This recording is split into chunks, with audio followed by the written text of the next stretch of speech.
The observation deck of the Stellar Covenant was packed with representatives from 17 different species, all gathered to witness the combat trials. Jennifer stood in the center of the arena, her human frame looking almost fragile compared to the towering aliens surrounding her. Commanders, a Krolovian warrior standing nearly 8 feet tall with 4 muscular arms and chitinous plating covering his body, circled her slowly. His mandibles clicked in what Jennifer had learned was the Krolovian equivalent of laughter.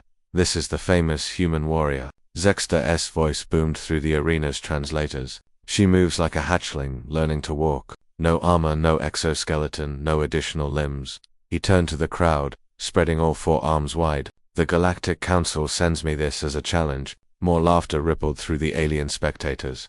Jennifer caught Alex's eye in the human delegation section. Her fellow Marine gave her a subtle nod. They'd trained together for months preparing for this moment, humanity's first official entry into the galactic combat trials.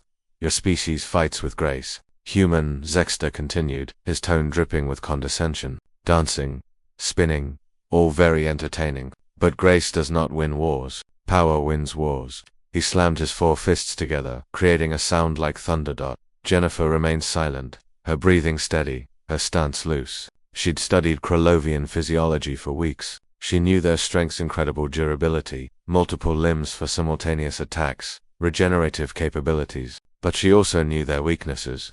The human appears frightened, Zexter announced. Perhaps she wishes to forfeit. Begin when ready, Jennifer said quietly, her voice calm. The Krolovian's eyes narrowed. Without warning, he lunged forward with terrifying speed for a creature his size. All 4 arms came at Jennifer in a coordinated strike pattern that had defeated champions from a dozen worlds.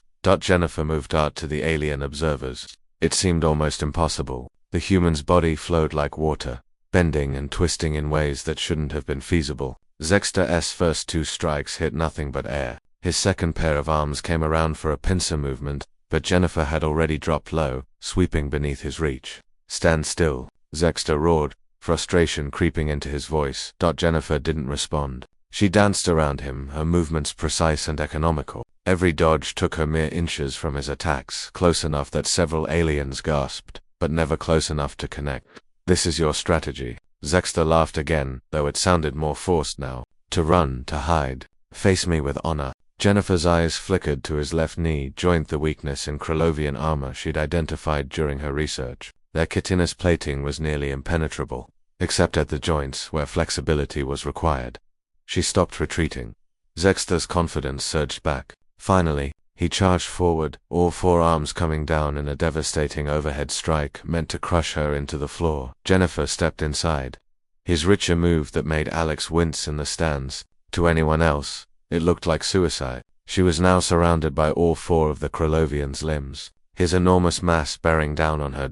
Then she moved with the speed and precision that had made human martial arts legendary on Earth. Her elbow struck upward into Zexter's primary nerve cluster, located just below where his neck would be. It was a small target, barely the size of her fist, protected by his posture in most fighting stances, but she'd gotten him to commit fully to an overhead strike. Exposing it for a fraction of a second, Zexter's body went rigid. His nervous system, momentarily disrupted, failed to send proper signals to his limbs. Jennifer wasn't finished. She dropped to the ground, spinning her leg in a sweep that targeted the exact joint she'd been studying. Her shin connected with surgical precision against the weak point in his chitinous armor. The sound that echoed through the arena wasn't laughter anymore. It was the crack of Krolovian chitin fracturing. Zexter's leg buckled. His enormous frame, suddenly unbalanced and with his nervous system still recovering from the strike, toppled forward. Jennifer rolled aside as the Krolovian warrior crashed face-first onto the arena floor with enough force to crack the reinforced decking. Silence filled the observation deck. Jennifer stood slowly, not even breathing hard. She looked down at Zexter, who was struggling to rise, his pride wounded more than his body. On Earth, Jennifer said clearly, her voice carrying across the silent arena, we have a saying: the bigger they are, the harder they fall. We also learned long ago that power without precision is just wasted energy. You have 4 arms, Commander. I studied for 3 months to learn exactly how your species uses them. You have armor that can withstand plasma fire. I spent weeks finding the 3 vulnerable points in that armor. She extended her hand to help him up, a gesture of respect that surprised the alien crowd. You laughed at human fighting styles because they look like dancing. Jennifer continued as Zex, somewhat grudgingly, accepted her help to stand. But every movement has purpose. Every step is calculated. We don't have your strength or your armor, so we learned to be smarter. We learned to be faster. We learned to turn your advantages into disadvantages. Zexter looked at her with new respect, his mandibles clicking thoughtfully. I underestimated you, human Jennifer. That was ... unwise. Alex was on his feet in the stands, along with the rest of the human delegation.